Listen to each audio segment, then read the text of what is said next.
Welcome to Donmar TV News Channel. Okay, ang pag-uusapan natin ngayon ay tungkol dito kay President Bongbong Marcos. Nagka-COVID-19, yan ang binalita kahapon, pero still umattend pa rin siya sa meeting sa Malacanang with the mayors and the governors virtually. Yan ang pag-uusapan natin, okay? Pangalawa nating pag-uusapan ay itong ngang si Maria Ressa. Binalita ito kahapon sa Net25 na sa tungkol sa kaso ni Maria Ressa, no? Na grabe talaga ang nangyari sa kanyang kaso. At meron siyang itinitweet ngayon lang, kaninang mga 3:00 ng hapon. So, mag-comment, mag-react tayo kung ano ang kanyang itinweet, no? Na dinamay itong si President Bongbong Marcos. Okay? Pero bago natin itatalakay itong mga issues natin, i-like nyo itong video na ito sa YouTube natin. Like muna. Okay? Para kakalat ito sa taong bayan. No? Marami ang makapanood. No? Mga PBBM supporters makakita nito at sa friends and families nato aabot itong balita natin. Okay? Importante i-like nyo yan. Marami rin dito ang mga audience ko na hindi pa nakasubscribe. So, isubscribe nyo rin, hit the subscribe button and hit the bell, notification bell para lagi kayong ma-notify sa aking mga latest videos ng tungkol kay President Bongbong Marcos. Okay? So, like nyo na. 1, 2, 3, go! I-subscribe nyo na. 1, 2, 3, go! Okay. So, punta na nga tayo dito sa una nating balita. Okay? Binalita ito kanina lang. Ito yung binalita ng Manila Bulletin. Manila Bulletin, look!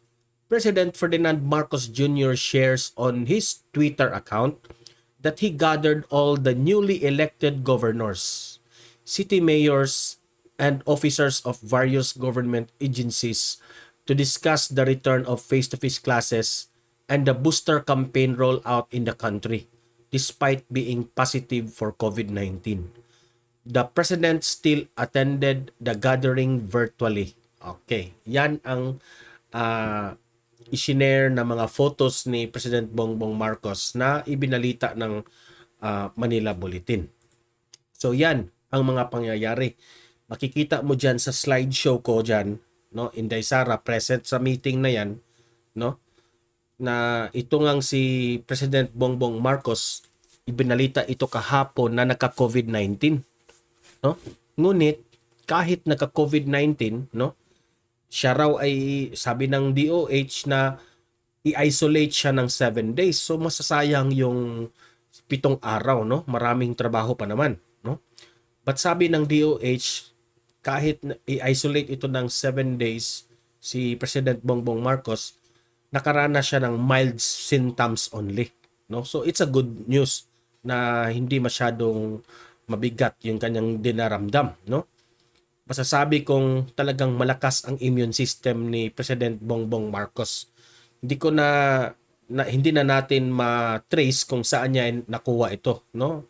Pero the fact na siya yung presidente, maraming taong lumalapit sa kanya, kaya nahawa siya ngayon, no? But still, sa meeting ng mga governors, mayors at mga officers ng mga different agencies sa Malacanang, no? Still nag-join siya sa meeting itong si President Bongbong Marcos. But virtually, makikita mo diyan sa LED wall, ayan, no? Na nagsalita siya sa mga bisita niya sa Malacanang, no, which is the governors, mayors, and the officers involved, no. So si Inday Sara is present also. Siya ang nag-serve as the substitute sa ating presidente, no. Siyempre yung presidente may karamdaman, siya ang nagiging presidente for the meantime. So hindi ito nagawa ni Leni Robredo noon, no? Grabe talaga itong si Vice President natin, Inday Sara. Talagang sinubstitute talaga si siya talaga ang matatawag nating Vice President. Nandyan talaga siya kapag kailangan ni President Bongbong ng substitute. So present rin si Inday Sara Duterte kasi ito ay yung kanilang meeting kasi ay tungkol sa face-to-face classes at sa mga vaccination tungkol sa ating mga estudyante. No, plano ni Inday Sara Duterte na ngayong November ay 100% yung attendance ng mga estudyante natin. Kasi siya yung DepEd Secretary eh. Okay? So, naging productive talaga ang kanilang meeting kanina sa Malacanang. Okay?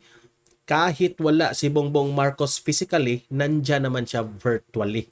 Si President Bongbong Marcos as seen on the lead wall, no? Dahil nga itong si Inday Sara Duterte ay DepEd Secretary, siya ang nangunguna dito sa meeting nila. Tungkol nga dito sa face-to-face classes at dapat lahat ng mga estudyante ay mabakunahan na, no, para sa kanilang safety. Kasi 100% na yung face-to-face natin. So magandang progreso ito, no, ng kanilang meeting, productive. In-invite lahat ng mga mayors at governors sa Pilipinas, no? So, libre kayong mag-comment, mag-react sa kahit ano ang masasabi nyo na kahit nagka-COVID-19 itong si President Bongbong Marcos ay nandun pa rin sa meeting virtually. Okay? Anong masasabi nyo? Mag-comment, react nyo sa ginagawa ni Vice President Inday Sara Duterte na laging nandyan sa likod ni President Bongbong Marcos. Mag-comment, mag-react sa mga pangyayari na ito. Okay? Moving forward with our next issue. Ito nga, update tayo kay Maria Ressa. Hindi ito binalita natin kahapon kasi meron tayong ibang topic, pero i-update ko na lang kayo.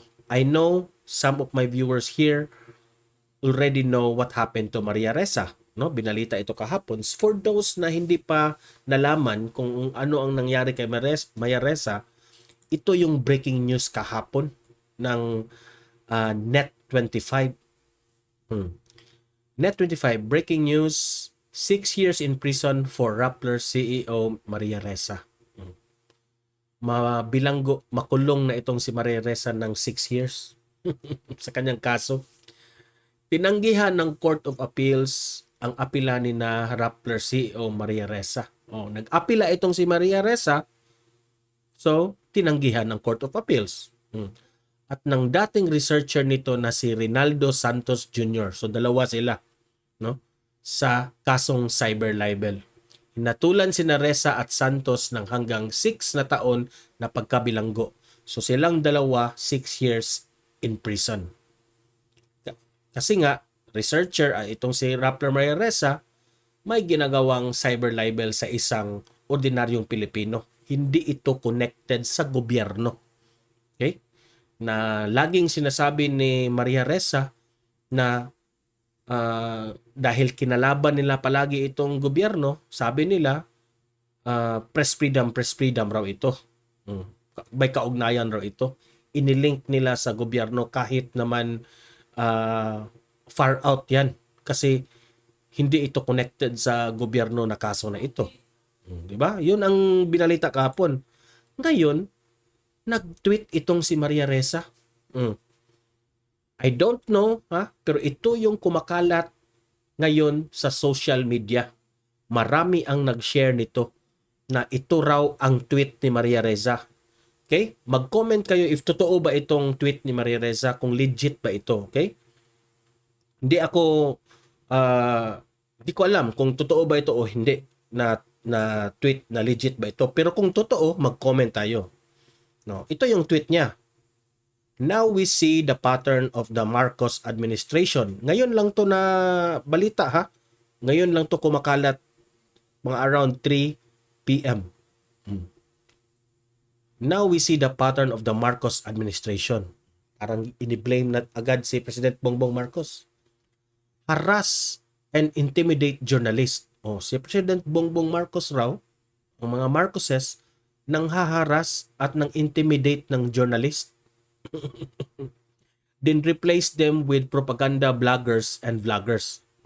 Kasi ang Rappler maraming kontra ng mga vloggers eh. Death by 1,000 cuts of the PH Constitution and our democracy. We won't voluntarily give up our rights. Courage on. Hold the line. At meron pang nag-comment na verified ito, Davy Alba. Hindi ko kilala ito ha. I-comment nyo ito kung sino ito. Hindi ko kilala. Pero verified ang kanyang account. Dystopia in my home country.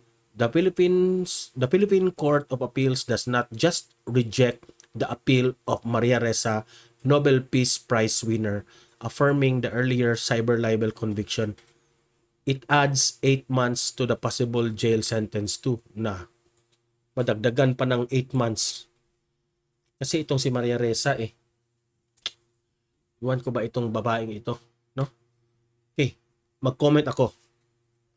Maria Ressa, wag mong idamay si President Bongbong Marcos sa kaso mo, sa hatol mo ngayon na 6 years in prison.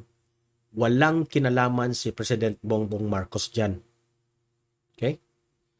Nangyari ito sa panahon ni President Duterte. Okay? So, wag mong idamay si President Bongbong Marcos. Pangalawa, wag mo rin idamay si President Duterte dito. Kahit nangyari ito under the shed of the Duterte administration, wag mo rin idamay si President Duterte. Dahil hindi gobyerno ang nag-complain sa iyo. Ang nag-complain sa iyo, ang kinasuhan ka ng private person, private netizen, Filipino citizen, hindi connected sa gobyerno. So wag mong idamay ang gobyerno, wag mong idamay si Duterte, wag mong idamay ang mga Marcos. Okay? Walang kinalaman sila dito. Okay? And Maria Ressa, stop accusing the government. Advice ko lang sa iyo, stop accusing the government about press freedom, ganon, ganyan. Okay? Kasi ang far out. Okay? Komentaryo ko yan bilang isang ordinaryong Pilipino. Far out talaga. Okay? Face the consequence. Ginawa mo ito, so tanggapin mo. No? Tanggapin mo ito. Kawawa ka. No? Pero wala tayong magagawa. Yan na ang desisyon ng korte. So you have to face that one. Okay? Ito yung tweet ni Maria Ressa. Sa ngayon, naglabas ng statement ang Rappler. Ito, Rappler. Nagtanggol kay Maria Ressa. Rappler statement. Rappler CEO Maria Ressa and former Rappler researcher Ray Santos Jr. received today the decision of the Court of Appeals affirming their conviction for cyber libel. They disagree with the decision and their legal counsel are currently reviewing the decision. Both will avail of all the legal remedies available of them, including elevating the decision of the Supreme Court for review. So in short, hindi sila pabor. Si Maria Ressa at ang kanyang researcher hindi pabor sa desisyon ng Court of Appeal at sa kanyang mga abogado at kanyang mga tauhan. While the decision is unfortunate, it is also a good opportunity for the Supreme Court to take a second look at the constitutionally of the cyber libel and the continuing criminalization of libel, especially in the light of the freedom of expression and freedom of the press. So, i-second look raw itong kaso nila. No? Baka pwedeng i-second look ito sa Court of Appeals. Para sa akin, hindi na. Klarong-klaro na yan. No? Hindi naman mga bobo yung Court of Appeals No? Hindi ito kinaugnayan sa freedom of expression and freedom of the press. Okay? May mga ebidensya yung humatol sa iyo. No? So, before yan ang Court of Appeal, before yan ang korte magdesisyon, talagang grabe yan. Maraming mga evidence yan bago yan magdesisyon. So, hindi na dapat, para sa akin, hindi na karapat dapat take a second look. The decision weakens the ability of journalists to hold power of the account. Huwag mong idamay dito ang mga ibang news media, Reza. Okay? Para sa last paragraph niya, parang humingi ng simpatya sa iba niyang mga news media. Far out. We call on our media colleagues. Nananawagan siya sa mga ibang news media, our community and other advocates of a free independent press to be vocal and vigilant now more than ever. This is not just about Maria Ressa and Ray Santos Jr. or Rappler. What is ultimately at stake is our democracy whose strength rests on media that is not threatened by the state or intimidated by forces out to silence critical voices. Hindi kayo sinilence ng gobyerno, no? Hindi naman gobyerno ang kontra nyo dito. Private netizen. So ayan, nagkamali kayo. Nagkamali kayo.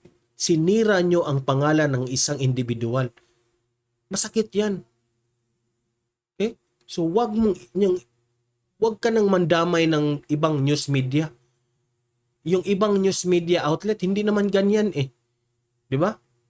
Kasalanan nyo yan, tanggapin nyo yan. Di ba? Kawawa kayo, pero wala tayong magagawa. Nagdesisyon na ang korte. No? So, yan. Hindi ko na pwedeng nasa gitna ako. Kasi nagdesisyon na ang korte. Hindi ko na pwedeng bigyan ng let's take a look sa Maria Ressa na side, no? Kasi may desisyon na ang korte. So naging totoo yung mga accusations ng nagreklamo, di ba? So justice is served. Okay? Wag mo lang idamay si President Bongbong Marcos. It's far out. Wag mo rin idamay si President Duterte. It's far out. Okay? Wag mo rin isama ang mga ibang news media kasi wala silang ginawa na cyber libel. Kayo ang gumawa niyan, tanggapin nyo ang kasalanan nyo. Di ba? So yun lang ang komentaryo ko dyan. Nagko-comment ako, nagre-react ako bilang isang ordinaryong Pilipino lang po. Hindi ako expert, no? Hindi ako political expert, hindi ako abogado, pero nag-comment lang ako na sa aking opinion yan. Okay? Pwedeng akong magkamali, pero opinion ko ito. Okay? Ako marunong naman akong tumanggap ng pagkakamali. I don't know with the Rappler and Maria Ressa, marunong ba kayong tumanggap ng pagkakamali? Okay? So, libre kayong mag-comment, mag-react.